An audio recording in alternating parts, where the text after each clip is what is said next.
This year, the Ball State Discovery Women's Group is taking part in One Ball State Day on April the 6th, the day set aside to give back to the university. Because of members' generosity, the Discovery Women's Group has awarded $1 million in grants to Ball State professors over the last 20 years. The grants go to projects benefiting the community and enhancing the students' learning experiences. I'm Betsy Ross, and this year's Discovery Grant goes to Scott Truex, Associate Professor of Urban Planning for the Urban Planning Initiative. Scott, congratulations on the grant and thanks for being with us. Well, thank you, Betsy. It was a real honor. I have to tell you that fortunately, one of our alums who's part of the fund encouraged us and suggested that, hey, she knew some of the things we were doing and she thought we ought to throw our hat in the ring and see what would happen. And so fortunately for us, we got the good news last week and we're very, very excited about this opportunity. Well, evidently it was a good match because you got that grant. But tell us a little bit about the project to begin with and really how it enhances both the community, not just Muncie, but outside, and what it means to the students to be able to have this opportunity.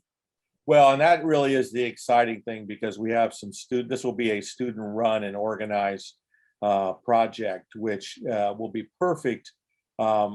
In the urban planning profession, we really work hard to get our students to learn how to engage community, how to be good listeners, how to organize information, how to present information, and how to really facilitate conversations and dialogue. So this grant's going to give a group of our students a great opportunity to work with high school students.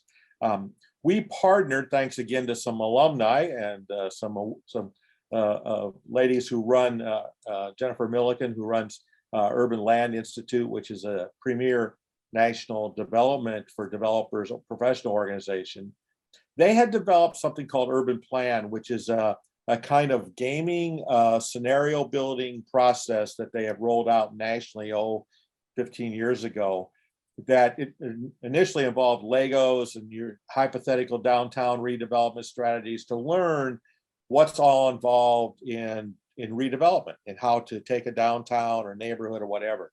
And so I became trained in that a year ago to be a facilitator of that. And we've rolled that out with our freshmen in the intro course of urban planning. So we'll have over 200 students this year that will participate in that. So that gives us a core of students who now have been through that we want to build upon and take this opportunity now to roll that out into high schools. So our grant proposal was using Ball State urban planning students to facilitate this game in a manner that we could really introduce some of these ideas of development, how a city works, who are the advocates in a city, what are the roles that different people play, and how does a community become developed and what's involved in that. So this scenario gaming exercise, this grant, which will give us the opportunity to refocus that. We want to start off with certainly Delaware County, Central Indiana schools will be our first round, but we'll also be initiating it in Indianapolis and Fort Wayne, possibly Northwest, hopefully up in the Gary. So anywhere that we can really work with this with high schools. So we intend this. The great thing about this grant, it sort of allows us to run these pilots, get our feet wet, learn a lot in terms of what will work, what doesn't work, and then be able to, this is a long-term commitment that our department wants to make in terms of introducing our profession, introducing Ball State, obviously, and we have some big plans on how this will roll out statewide and beyond potentially, and obviously position Ball State as a convener of those conversations, and we hope bring some new Cardinals. So why is it important to engage not only your own students in this, but you're engaging high school students in the area? Why is it so important to you in the program to get high school students involved in this? Well, we've adopted maybe a little bit of different approach. The university has what they call the G2, Goal 2, which is lifelong learning commitment to alumni. And we gravitate in that to programs for after you've graduated Ball State, skill sets, badges, certificates, and so on.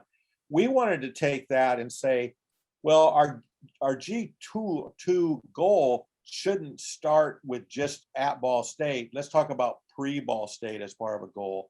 And so high school students, how can we begin to make Ball State successful, a name brand in the high schools, get identified with programs and what we do that would potentially allow them to earn certificates ahead of time or class credits that they could be coming here to Ball State already introduced. Part of this, one of the video that we prepared, one of the students who's going to be engaged came here from New York 2 years ago to take part in we have basically a 12-day summer program that historically pre-COVID brought folks to a summer kind of camp. And he loved it so much that he came back to Ball State from New York. And so we see the potential of reaching into those classrooms.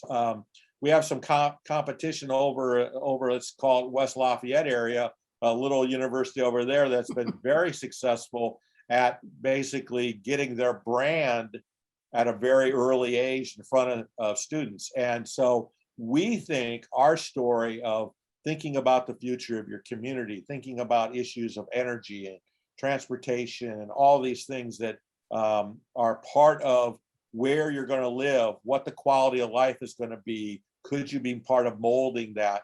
We're pretty excited. This grant is I can't tell you how excited I am that we'll be able to now have the resources to really leverage this in some very unique ways. We're already experimenting with some computer gaming that might be integrated into this. Our long-term goal is to create some sort of statewide competition for junior high and high school students envisioning the future of their community. And so if we can make them better citizens so that they understand how a city works, what the different roles are, how they can have a say in that, we think that it can obviously position us as an important player in that. And talk a little bit about the components that go into urban planning. I mean, Sure. when most of us think of urban planning, we think a building is going to go here, a street is going to go there. But you're looking at more of a global positioning for our cities for the future. Yeah. Well, and planning has a broad spectrum. One of the things I tell the students who, as I try to introduce the profession, is there are so many ways that you can work in the planning profession. So we have a lot of alums who work at the neighborhood level, being an advocate for a community development corporation, working to rebuild a neighborhood, to bring back, that could be social services, that can be physical places. We have a lot of grads who are in the development world who are building important. If you look at the cultural trail in Indianapolis as an example, Millhouse and other developers that are part of that are putting in billions of dollars into investment into cities. So that's jobs, that's quality of life, that's quality of place. And so we believe that having a strong core of understanding of those players, who's involved, what opportunities you are, planning is really a foundation and becomes that framework that allows people to work within. So we are just excited again that this game, I'll call it a game, it's really a scenario. There's different roles. There are people who play the role of a neighborhood advocate, and there's someone who represents the city. There's someone who represents sort of the development marketing world. So you play roles and you have to, it's a negotiation. You can't make everybody happy. So part of their game scenario is deciding the decisions they make, who it makes happy, who's going to be going to be unhappy, and how do you mitigate the differences, and what can you, how do you tell that story that has that sort of so it's a fun little activity that we think does a great job of representing sort of real world scenarios. That's not a bad skill to learn, that you're not going to make everybody happy no matter what profession you go into. Well, Trust me, as chair of a department, I understand that quite well. I'm sure. Some final thoughts from you. You talked about what this grant means to you and your project, but Yeah. kind of look at the campus as a whole. What does it mean to have these kind of grants available Oh, yeah. to students all over campus and to professors all over campus? Well, it's essential because obviously startup funds to run pilots, obviously having this grant as a starter grant enables us to then perfect our message, to be able to test the idea, and then we can go on for bigger grants or bigger opportunities and more community engagement. An integral part of this is my background may show we have a studio space out at the Muncie Mall. We have about 9,000 square feet out there that we committed to as part of a partnership with the community, the mayor's office, Ball Brothers Foundation, Community Foundation, Plan Commission, a bunch of partners who we're facilitating, again, community engagement. You see a meeting of the industry neighborhood this last fall where people came out and gathered. We could properly physical distance as for our COVID requirements, but it's again, this will be important. The mall will be an important part of this as we roll this out for the local high school students. Everybody in Delaware County knows where the mall's at. I mean, that's not a problem. And we don't have a parking problem. I might mention that. So it will be great that we can use this facility, bring students in. We have a virtual backup as part of that. So again, having our students getting out in the community, getting off campus, that's another important part of this.